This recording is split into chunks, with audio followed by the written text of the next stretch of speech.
कक्षा 8वां की विज्ञान की पुस्तक है ना पढ़े हैं।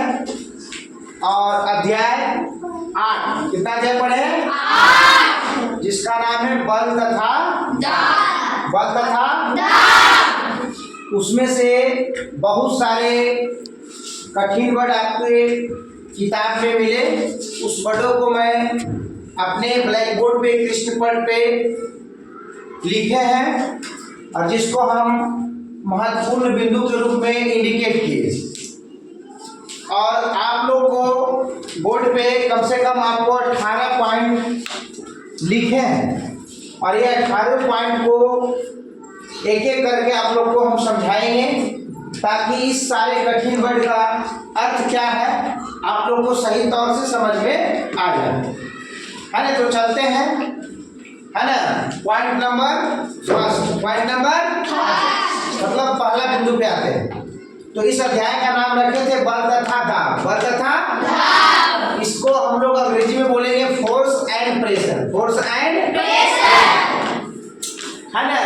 तो आपको चलते हैं महत्वपूर्ण बिंदु जो टॉपिक है उसमें से पहला जो वर्ड है आपका अपकर्षण। क्या है? अपकर्षण। तो अपकर्षण का मतलब होता है अपजोड़ कर्षण। अप मतलब होता है दूर और कर्षण मतलब होता है नहीं, कर्षण मतलब होता है उसको खींचना या ढकेलना, खींचना या ढकेलना। तो अधिक कह रहे हैं कि अपकर्षण है तो इस वर्ड का मतलब होता है कि कोई भी चीज को ढकेलना, मतलब सीधी सी भाषा में कहा जाए यदि आप कोई वस्तु को ढकेल रहे हैं तो उसको हम लोग क्या कहेंगे? अपकर्षण। क्या कहेंगे? अपकर्षण। समझा रहा है कि ढकेलना को हम लोग क्या कहेंगे? अपकर्षण। क्या कहेंगे? अपकर्षण। चलिए पॉइंट नंबर 2 क्या नाम है? अभिकर्षण। क्या नाम है? अभिकर्षण। तो अभिजोड़ कर्षण। तो अभि का मतलब होता है खींचना। अभि का मतलब खींचना, मतलब अपने पास लाना, तो कोई भी चीज को खींचना, कोई भी वस्तु को अपनी ओर खींचना, उसी को क्या कहते हैं? अभिकर्षण। क्या कहते हैं? अभिकर्षण। क्या कहते हैं? अभिकर्षण। अब देखिए आपका पॉइंट नंबर 3 आपका बल है। क्या है आपका? तो किसी वस्तु को, है ना, ढकेलना या खींचना क्या कहलाता है? बल। क्या कहलाता है? बल। ऐसे आपको और यदि आप आगे वाली कक्षा में जाइएगा तो हम बल की परिभाषा सूत्र के अनुसार से बना दिया जाता है। कहा जाता है कि किसी वस्तु के द्रव्यमान और त्वरण के गुणनफल को भी हम लोग क्या कहते हैं? बल। क्या कहते हैं? बल। किसी वस्तु के द्रव्यमान और उसके त्वरण के गुणनफल को हम लोग क्या कहेंगे? बल। क्या कहेंगे? बल। तो बल आपका समझ में आ गया? आपका पॉइंट नंबर 3 समझ में आया कि बल क्या है? मतलब किसी वस्तु को खींचना और ढकेलना क्या कहलाता है? बल। और खींचना ढकेलना आपको संपर्क में भी हो सकता है और बिना संपर्क के भी हो सकता है ना। लेकिन खींचने ढकेलने की प्रक्रिया उसमें होता है। किसमें? बल। इसमें बल। चलिए आपका पॉइंट नंबर आते हैं 4 जिसका नाम है विराम। क्या नाम है? विराम। तो हम पहले बताए थे कि यदि मान लो कि कोई वस्तु है ना, यदि आप मान लीजिए कि हम लोग ही मान लेते हैं कि जैसे मान लीजिए कि हम यहाँ पे यदि खड़ा है, समय बीतता जा रहा है, लेकिन इस जगह से कहीं नहीं गए, हमारा स्थान चेंज नहीं हुआ, इसी जगह पे रह गए, तो ऐसे स्थिति में क्या बोले जाएंगे? क्या कहे जाएंगे? क्या कहे जाएंगे? तो कहने का मतलब है कि समय के साथ जब स्थान परिवर्तन नहीं होगा, तो उन चीजों को क्या कहेंगे? क्या कहेंगे? अर्थात और हम कह सकते हैं अपने मैथमेटिकल के क्षेत्र में कह सकते हैं, है ना, गणित के क्षेत्र में कह सकते हैं कि जब किसी वस्तु की चाल, है ना, 0 किलोमीटर पर घंटा हो, 0 किलोमीटर पर घंटा हो, तो ऐसे वस्तु को हम लोग क्या कहेंगे? विराम की अवस्था में कहेंगे। क्या कहेंगे? विराम की अवस्था में। अब आते हैं 5 नंबर जो पॉइंट है, कहा जाता है बल के प्रकार। क्या है? बल के प्रकार। अभी तक आप लोगों को जो पुस्तक पढ़ा है उसमें बल का मुख्यतः 2 प्रकार बताया गया। कितना प्रकार बताया गया? 2 प्रकार। कितना प्रकार? 2 प्रकार। पहला प्रकार का नाम है संपर्क बल, दूसरा का नाम है असंपर्क बल। क्या नाम है? असंपर्क बल। तो पहला आपको देख दीजिए कि लिखा हुआ है संपर्क बल, है ना? दूसरा क्या लिखा हुआ है? असंपर्क बल। तो आगे हम चलते हैं पॉइंट नंबर 6। पॉइंट नंबर 6 कहता है बल का सूत्र। बल का सूत्र। तो पहले भी परिभाषा बताए कि जो होता है बल, है ना, किसी वस्तु के द्रव्यमान और उससे उत्पन्न त्वरण के जो गुणनफल होता है उसी को कहते हैं बल का सूत्र। तो देखिए यहाँ पे लिखे हैं कि बल का सूत्र, तो बल को सूचित करते हैं F से, द्रव्यमान को सूचित करते हैं M से, त्वरण को सूचित करते हैं A से। तो F बराबर M गुना A, मतलब बल बराबर द्रव्यमान गुने त्वरण। द्रव्यमान गुने क्या बल का सूत्र आप लोग को पता हो गया? जी। हो गया ना? जी। अभी मान लीजिए आपको कहेगा कि कोई वस्तु जिसका द्रव्यमान 5 kg, जिसका द्रव्यमान 5 kg है ना, और उसका त्वरण 3 किलो, है ना, 3 मीटर पर सेकेंड स्क्वायर। यदि कोई वस्तु है जिसका द्रव्यमान 5 kg और उसका त्वरण 3 मीटर पर सेकेंड स्क्वायर त्वरण, तो कहेगा कि बल कितना हुआ? तो क्या करेंगे? उन दोनों को गुना करेंगे। 5 या 15, मतलब उस वस्तु पे जो बल लग रहा है 15 न्यूटन का। कितना न्यूटन का? 15 न्यूटन का। चलिए आगे अब चलते हैं पॉइंट नंबर 7। पॉइंट नंबर 7 कहता बल का एसआई मात्रा। बल का एसआई मात्रा। यदि आपसे कोई पूछेगा कि बल का एसआई मात्रा क्या है, तो क्या इसका? न्यूटन। बल का एसआई मात्रा न्यूटन। बल का एसआई मात्रा न्यूटन। बल का एसआई मात्रा न्यूटन। ऐसे और बोला जाता है कि न्यूटन जो होता है आपका 1 न्यूटन, यदि कोई पूछेगा कि 1 न्यूटन जो बराबर होता है आपको 1 kg मीटर पर सेकेंड स्क्वायर के बराबर होता है 1 न्यूटन, है ना? 1 न्यूटन बराबर क्या हुआ कि 1 न्यूटन बराबर 1 kg मीटर पर सेकेंड स्क्वायर के क्या होता है? बराबर होता है। और ये सबसे ज्यादा, है ना, बहुत सारे न्यूटन साहब ने बहुत सारे बल के बारे में डिस्कशन किए थे, इसी कारण से बल का ऐसा मात्रा क्या रखा गया? न्यूटन। क्या रखा गया? न्यूटन। तो क्या आपको 7 नंबर पॉइंट समझने में कोई दिक्कत नहीं? चलिए पॉइंट नंबर 8। आदि मान लीजिए कि कोई वस्तु है, मान लीजिए कि एक यहाँ पे पत्थर है, एक बड़ा सा पत्थर है, और मान लीजिए कि 10 आदमी, कितना आदमी है? 10 आदमी। मान लीजिए कि पत्थर आपको रखा हुआ है और वो आदमी पश्चिम दिशा से पूरब की दिशा की ओर बल लगा रहा है। किधर? पश्चिम दिशा से पूरब दिशा की ओर बल लगा रहा है। तो मान लीजिए कि 10 आदमी पूरब दिशा की ओर बल लगा है, पश्चिम दिशा से पूरब दिशा की ओर क्या लगा है? बल लगा है। तो उसकी दिशा क्या हुआ? एक जैसा, समान दिशा में हुआ। सभी का दिशा क्या हुआ? समान हुआ। तो बताइए कि जब सभी का दिशा समान हुआ तो उसमें बल को जोड़ेंगे कि घटाएंगे? जोड़ेंगे। क्या करेंगे? जोड़ेंगे। मान लीजिए कि 10 व्यक्ति है ना, तो मान लीजिए कि कुछ व्यक्ति पश्चिम से पूरब दिशा की ओर बल लगाए और कुछ व्यक्ति पूरब से पश्चिम दिशा की ओर बल लगाए, तो ऐसे स्थिति में बल को क्या करेंगे? घटाएंगे। क्या करेंगे? घटाएंगे। मतलब समान दिशा में यदि बल लग रहा है तो सभी बल को जोड़ेंगे, यदि बल विपरीत दिशा में लग रहा है तो बल को क्या करेंगे? घटाएंगे। क्या करेंगे? घटाएंगे। घटाएंगे। तो क्या आपको पॉइंट नंबर कंप्लीट हुआ? 8 जी। चलिए पॉइंट नंबर 9 कहता है कि पेशीय बल। अब आता है पेशीय बल। किसी वस्तु पे मांसपेशियां द्वारा, चाहे आपका जीव जंतु का हो चाहे मनुष्य का हो, है ना, उसके द्वारा जो वस्तु पे बल लगता है तो ऐसे वस्तु को, ऐसे बल को क्या कहते हैं? क्या कहते हैं? मैंने पहले भी बताया था, भारवाहक पशु, जैसे आपका बैल हो गया, भैंस हो सकता है, गधा हो सकता है, घोड़ा हो सकता है, इस सारे वस्तु पे किस तरह का बल लगता है? पेशीय बल। इस सारे जीव में किस प्रकार का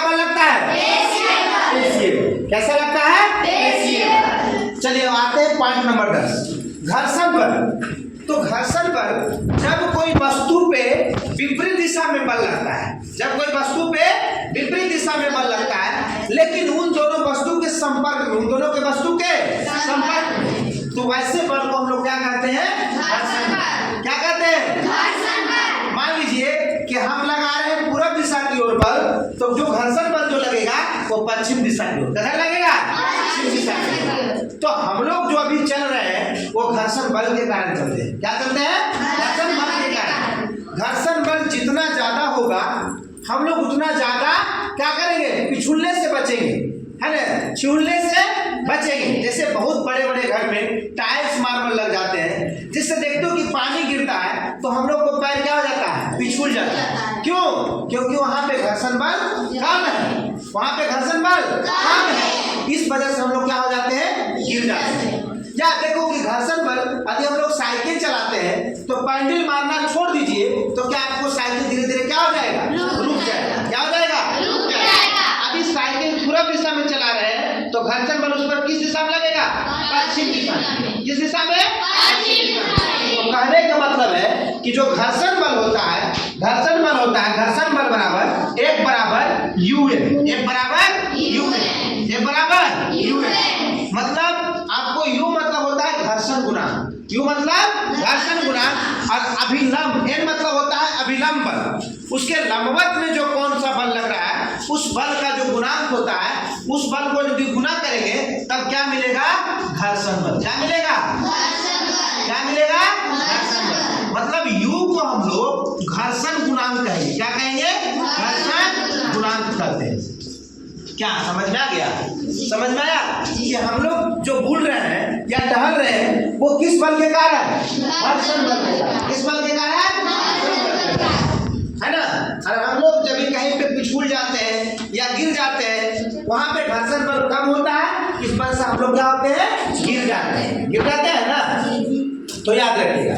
तो घर्षण बल बहुत इंपॉर्टेंट बल है ना। घर्षण कम करने के लिए स्नेह का प्रयोग करेंगे, है ना, चिपचिपा एकदम चिपचिपाहट पदार्थ का प्रयोग करेंगे ना, जिससे क्या होगा? घर्षण कम हो जाएगा। क्या तेल से घर्षण कम होगा कि नहीं होगा? है ना। या घी देख लो, घी से भी घर्षण क्या होगा? कम होगा। या मान लो कि जो मक्खन का जो नेनू होता है, नेनू का यदि हम प्रयोग रख देंगे और उस पर चलेंगे तो क्या नहीं पिछुल पाएंगे? पिछुल पाएंगे ना, तो उससे भी घर्षण कम कर सकते हैं। तो घर्षण से क्या होगा कि घर्षण जैसे कमेगा तो हो सकता है कि हम लोग को दिक्कत होगा कि नहीं होगा? बहुत सारा दिक्कत होगा। जैसे घर्षण बल का प्रयोग हम लोग घर्षण का कहाँ करते हैं? घर्षण कम करने के लिए मान लो कि कोई भी चीज जाम हो जाता है, वहां में क्या करते हैं? तेल डालते हैं या कुछ भी डालते हैं जिससे घर्षण कम जाता है, जिससे वो आसानी से चलना प्रारंभ कर जाता है। करता है ना। तो ये आपको पॉइंट नंबर 10 कंप्लीट हो गया। चलिए आगे आते हैं पॉइंट नंबर 11। पॉइंट नंबर 11 अब आता है चुंबकीय बल। चुंबकीय बल तो हम लोग तो चुंबक को देखे हैं, चुंबक को देखे हैं ना। तो चुंबक के द्वारा जो बल लगाया जाता है उसी को क्या कहते हैं? चुंबकीय बल। चुंबक के द्वारा जो बल लगाया जाता है उसको क्या कहते हैं? चुंबकीय बल। तो बताइए यदि मान लीजिए कि कोई यहाँ लोहा का टुकड़ा है, यदि चुंबक को हम यहाँ रखेंगे तो चुंबक में जो शक्ति होगा उस लोहा को खींचने के लिए, तो चुंबक क्या करेगा? उस लोहा को क्या करेगा? खींच लेगा, अपने ओर खींच लेगा, उसमें सटा देगा। तो ऐसे बल को क्या कहेंगे? चुंबकीय बल। तो चुंबक में दो ध्रुव, एक ध्रुव का नाम उत्तरी ध्रुव और एक ध्रुव का नाम दक्षिणी ध्रुव। मतलब ये मान लो कि यहाँ पे एक चुंबक है, ये चुंबक है, तो चुंबक का जो ये हुआ उत्तरी ध्रुव और ये क्या हुआ? दक्षिणी ध्रुव। ये क्या हुआ? दक्षिणी ध्रुव। तो चुंबक का जो सबसे ज्यादा शक्ति जो होता है वो ध्रुव पे। कहाँ होता है? ध्रुव पे। सबसे ज्यादा जो शक्ति होगा चुंबक का कहाँ? ध्रुव पे। कौन कौन ध्रुव? उत्तरी ध्रुव और दक्षिणी ध्रुव। उत्तरी ध्रुव और दक्षिणी ध्रुव, है ना। चुंबक की शक्ति वहां पे ज्यादा होता है। और चुंबकीय बल जो है वो आपका असंपर्क बल है। कैसा बल है? असंपर्क बल। चलिए अब आते हैं पॉइंट नंबर 12। पॉइंट नंबर 12 में है गुरुत्व बल या गुरुत्वाकर्षण बल। गुरुत्व बल या गुरुत्वाकर्षण बल मतलब कह सकते हैं कि पृथ्वी द्वारा है ना किसी वस्तु पे लगाया गया बल, है ना, पृथ्वी द्वारा किसी वस्तु पर लगाया गया बल। मतलब जिस बल के पृथ्वी किसी वस्तु को ऊपर से नीचे की ओर खींचता है तो ऐसे बल को हम लोग क्या कहेंगे? गुरुत्वाकर्षण बल। क्या कहेंगे? गुरुत्वाकर्षण बल। तो कह सकते हैं कि पृथ्वी में गुरुत्वाकर्षण बल है और गुरुत्वाकर्षण बल एक तरह का चुंबकीय बल है। कैसा बल है? चुंबकीय बल है। और संसार का जो सबसे बड़ा जो चुंबक हुआ आपका पृथ्वी हुआ। क्या हुआ? पृथ्वी। क्या आज पृथ्वी में गुरुत्वाकर्षण बल नहीं होता तो क्या आज हम लोग भूल सकते थे? रह सकते थे? रह सकते थे? मतलब पृथ्वी में गुरुत्वाकर्षण बल पाया जाता है और इस बल का खोज सर आइजैक न्यूटन ने किए थे। कौन किए थे? सर आइजैक न्यूटन ने किए थे। और ये कहाँ के थे? इंग्लैंड के। ये कहाँ के थे? इंग्लैंड के। कब किए थे? जब इन पे सेब गिरा था। कब किए थे? जब इन पे सेब गिरा था, है ना? तो ये कौन किए थे? न्यूटन साहब। कौन किए थे? न्यूटन साहब। अब आते हैं पॉइंट नंबर 13। पॉइंट नंबर 13 में आपका क्या है? दाब। क्या है? दाब। दाब तो प्रति एकांक क्षेत्रफल पर जो लगने वाला जो बल होता है उस बल को क्या कहते हैं? दाब। क्या कहते हैं? दाब। तो दाब का एक सूत्र भी है कि दाब बराबर बल बटा क्षेत्रफल। बल बटा क्षेत्रफल। यदि क्षेत्रफल कम होगा तो दाब ज्यादा लगेगा, क्षेत्रफल ज्यादा होगा तो दाब कम लगेगा, है ना? क्या लगेगा? कम लगेगा। लगेगा ना? तो कहने का मतलब है अभी तुम सोच लो कि दाब बढ़ेगा, दाब बढ़ेगा, सॉरी बल बढ़ेगा तो दाब भी बढ़ेगा, बल बढ़ेगा तो दाब भी बढ़ेगा। क्षेत्रफल बढ़ेगा तो दाब घटेगा, क्षेत्रफल बढ़ेगा तो दाब घटेगा, क्षेत्रफल घटेगा तो दाब बढ़ेगा। क्या इस रिलेशन समझ में आ गया? समझ में आया? चलिए आगे आते हैं पॉइंट नंबर 14। दाब का एसआई मात्रक। दाब का एसआई मात्रक। तो दाब का एसआई मात्रक क्या है? न्यूटन पर मीटर स्क्वायर। न्यूटन पर मीटर स्क्वायर। और इसका एक पूरा अच्छा नाम दे दिया गया है, पास्कल। क्या दे दिया गया है? पास्कल। मतलब यदि कहा जाए कि तुमको से कोई पूछा जाए, प्रश्न पूछे कि दाब का एसआई मात्रक तो क्या बताइएगा? पास्कल। जब उनको पास्कल नहीं समझ में आए तो बोलिएगा न्यूटन पर मीटर। कोई दिक्कत नहीं है। चलिए पॉइंट नंबर 15 अब आता है कि जो पंप था अर्धगोला, अर्धगोला में जो हवाएं थे उस हवाओं के बाहर निकालने वाला जो पंप है उसकी खोज करता ऑटो वॉन गैलीलियो। कौन है? Otto von Galileo. Otto von Galileo. अब आते हैं 16 नंबर जो पॉइंट है अर्धगोला। मतलब जो पूरा गोला गोल है जब उसको आधा से काट देते हैं तो क्या बन जाता है? अर्धगोला। क्या बन जाता है? अर्धगोला। क्या बन जाता है? अर्धगोला। इसमें समझने में कोई दिक्कत नहीं। चलिए आते हैं बल के प्रभाव। क्या आते हैं? बल के प्रभाव। तो देखिए यहाँ पे बल के प्रभाव आपको दे रखे हैं। बल के प्रभाव को दे रखे हैं। क्या दे रखे हैं? कि जो बल है वो बल आपको गति से विराम में ला सकता है, गति से विराम में ला सकता है। दूसरा बात है कि विराम से गति में कर सकता है, विराम से गति में कर सकता है। तीसरा बात है कि वस्तु की आकृति को चेंज कर सकता है ना जी। चौथा बात है कि वस्तु को दिशा को क्या कर सकता है? बदल सकता है। कौन बदल सकता है? कौन बदल सकता है? चलिए आते हैं पॉइंट नंबर 18। पॉइंट नंबर 18 में है वायुमंडलीयता। क्या है? वायुमंडल में जो हवाएं हैं, हवाएं भी किसी पे क्या करती है? दाब डालती है। कि वायुमंडल में जो उपस्थित हवाएं हैं जब किसी सतह पे दाब डालती है तो ऐसे दाब को क्या कहते हैं? क्या कहते हैं? क्या कहते हैं? क्या इसको समझने में कोई दिक्कत नहीं? चलिए अब आते हैं कुछ उदाहरण है संपर्क बल का। देखिए संपर्क बल का उदाहरण है कि मेज पे रखे पुस्तक को उठाना। बताइए जो पुस्तक मेज पर है जब उसको संपर्क नहीं करिएगा, पकड़िएगा नहीं, तब तक क्या वो पुस्तक उठेगा? तो ये आपका संपर्क बल का उदाहरण है। दूसरा है पानी भरा बाल्टी को उठाना। जो पानी से भर गया बाल्टी जब तक उसको उठाइएगा नहीं तब तो क्या उठेगा? चलिए चट्टान को ढकेलना। जो पत्थर एक जगह रखा हुआ है जब तक उसको ढकेलिएगा नहीं क्या वो हटेगा? चलिए पेशीय बल जो कि हम पहले पढ़ा चुके हैं, जो कि मांसपेशियों द्वारा है ना लगाया जाता है बल, उसको क्या कहते हैं? पेशीय बल। घर्षण बल पढ़ा चुके हैं, जो बल जो कि दो सतहों के बीच लगता है। और घर्षण बल एक एक बल के अपेक्षा विपरीत लगता है ना। अभी आप पूरब में जा रहे हैं तो घर्षण बल किधर लगेगा? चलिए आज संपर्क बल का देखिए उदाहरण आपको दिए। चुंबकीय बल क्या है? जो चुंबक के द्वारा लगेगा। अरे गुरुत्व बल जो पृथ्वी के द्वारा लगेगा। स्थिर विद्युत बल या स्थिर वैद्युत आवेश बल, जो बल दो आवेशों के बीच लगता है वैसे बल को स्थिर विद्युत बल भी कहेंगे, स्थिर आवेशित बल भी कहते हैं। क्या इन चीजों को समझने में कोई परेशानी? क्या आप छोड़ दें? चलो ठीक।